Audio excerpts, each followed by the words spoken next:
Meu nome é Juliano Gulo de Salvo, eu sou engenheiro agrônomo, sou formado na Exalc em 1999 e tenho mestrado em solos e nutrição de plantas pela Exalc e trabalho na área de consultoria técnica com os citros e tenho uma experiência bastante grande em termos de condução da cultura e manejo, principalmente nutricional, mas o manejo da cultura em termos gerais mesmo, desde o início, né, da implantação de um pomar até a colheita e condução do mesmo.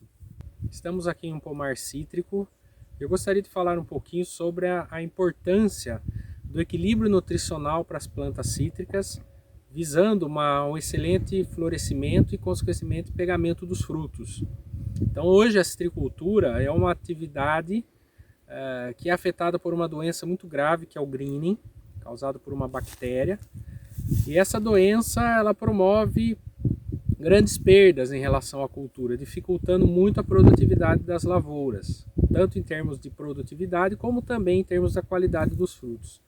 Então, dessa forma, é extremamente importante que nós trabalhemos com as plantas cítricas a questão do equilíbrio nutricional, utilizando produtos de qualidade, produtos que tenham as garantias nutricionais necessárias para as plantas cítricas, isso tudo também aliado a aminoácidos, a extratos de algas, enfim, produtos que vão ajudar a planta cítrica a passar pelos estresses, né, que ela está o tempo todo sofrendo, tanto estresse bióticos como as doenças, né, destacando-se aí o greening, mas também o estresse abiótico, o estresse climático. Então nós sabemos que o florescimento dos citros, né, normalmente ocorre após o inverno, após o estresse. Então nós temos esse estresse, ele pode ser tanto estresse hídrico quanto estresse térmico. E posteriormente, então, nós vamos ter o florescimento dessas plantas. Então nós temos que atuar de modo a promover um adequado fornecimento de nutrientes para as plantas cítricas, fazendo uma preparação dessas plantas do ponto de vista nutricional, desde antes da florada. Então é interessante que ao longo do ano nós façamos as correções nutricionais. Dessa forma, isso pode ser feito, melhor dizendo, tanto na forma de aplicações via solo, mas também aplicações foliares, que possibilitam uma correção mais rápida e nos momentos de maior demanda para as plantas. Então o ideal é que ao longo do ano nós já vamos preparando a nossa planta cítrica com o fornecimento desses nutrientes, visando a época de florescimento, que é uma das épocas de maior demanda pela planta e uma época em que nós não podemos errar na nossa estratégia. Nós precisamos utilizar os nutrientes corretos de modo adequado. Então, nessa fase de florescimento, os principais nutrientes, né, os que seriam os mais importantes nessa etapa, seriam o cálcio, que está relacionado com a formação de tecidos novos, o boro, está relacionado, muito importante com relação ao florescimento, o molibdênio também, né, a questão da formação dessas estruturas jovens e também no metabolismo de nitrogênio, para evitar que a gente tenha excessos de nitrogênio. Mas todos os nutrientes acabam sendo importantes de serem fornecidos até essa etapa de modo equilibrado. Então eu vejo como estratégias, né, o fornecimento desses elementos de modo adequado, com ênfase nessa fase crítica que é do florescimento. Nós sabemos que a grande maioria das regiões que cultivam os citros fazem tratamentos com fungicidas, na época do florescimento, visando o controle do coletótrico, que causa a estrelinha.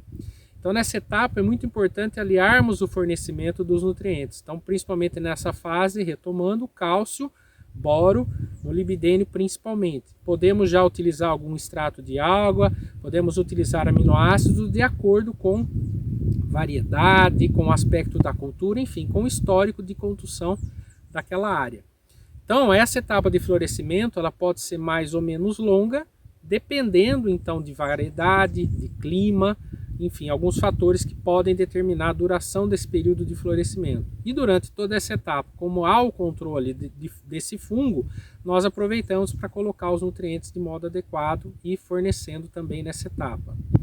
Outra etapa crítica, né, logo após o florescimento e a queda de pétalas, é a fixação dos frutos jovens, é o que nós chamamos de chumbinhos nos citros.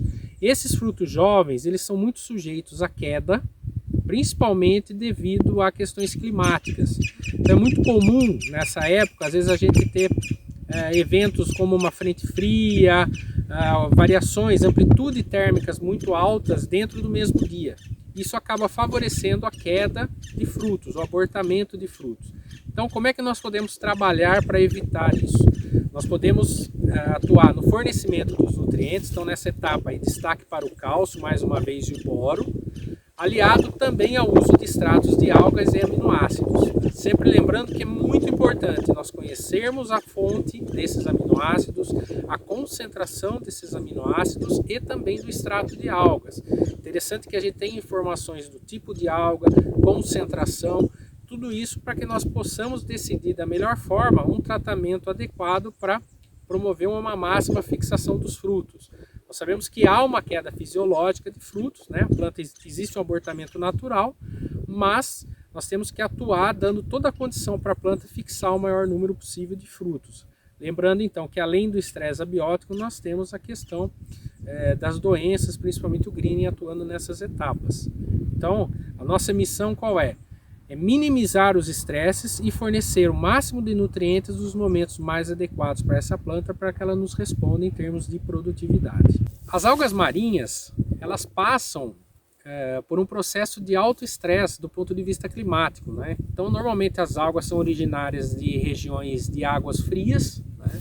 Oceano muito frio, então elas estão sujeitas a uma variação térmica muito alta, também a variações de maré.